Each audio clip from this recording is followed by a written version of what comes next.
So I wanted to reiterate two very important things that happens within prophase 1 of meiosis 1.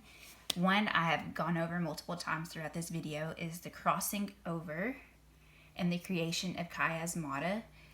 And chiasmata, like I said, is the place where crossing over DNA exchange has happened, and you can see it within the sister chromatids.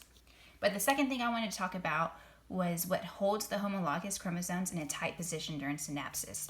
So during synapsis right here, when they're closely together and where crossing over can happen, they are held together with a thing called synaptonemal complex. And this is an elaborate protein that sort of resembles a zipper that holds these together.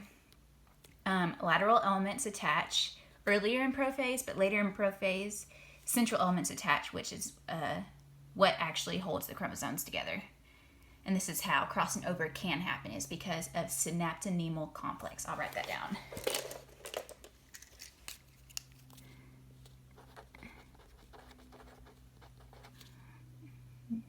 Nemal complex. And I just wanted to reiterate that along with the chiasmatas and how important they are with genetic variation. So I wanted to compare mitosis that I drew out earlier against meiosis and explain their differences to where you could see them both. So with mitosis, it's division of body cells and it only occurs once, clearly. And with meiosis, it's division of sex cells and it occurs twice. With mitosis, two identical daughter cells are produced. So two cells that are genetically the same are produced. And with meiosis, four genetically different daughter cells are produced. I like to call them granddaughter cells because it happens twice, but these are all genetically different from each other because of crossing over. With mitosis, prophase is fairly short, and with meiosis, it's fairly long because of everything that happens in it. To further explain that, no recombination happens in prophase of mitosis, but with meiosis, crossing over does happen to create genetic variation.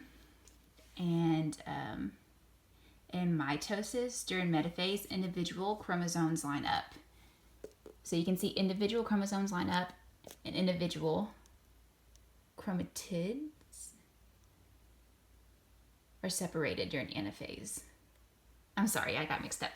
And then with meiosis, during metaphase, pairs of chromosomes line up and sister chromatids move together in anaphase 1. Which is not like what you see in mitosis. And then these are separated in anaphase 2, like mitosis. And these create haploid cells, and with mitosis, diploid cells are created. Okay, lastly, I want to reiterate the genetic variation that happens in meiosis 1 and where and how it happens. So I've said this a lot already in this video, but because of crossing over that happens in prophase of meiosis 1, DNA is recombinated and is switched throughout the chromosomes. And this is how a lot of genetic variation comes into play.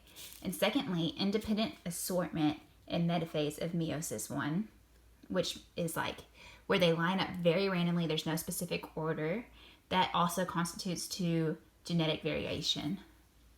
Genetic variation can occur through mutations also, but these two are the two that you can rely on 100% of where genetic variation comes from in meiosis.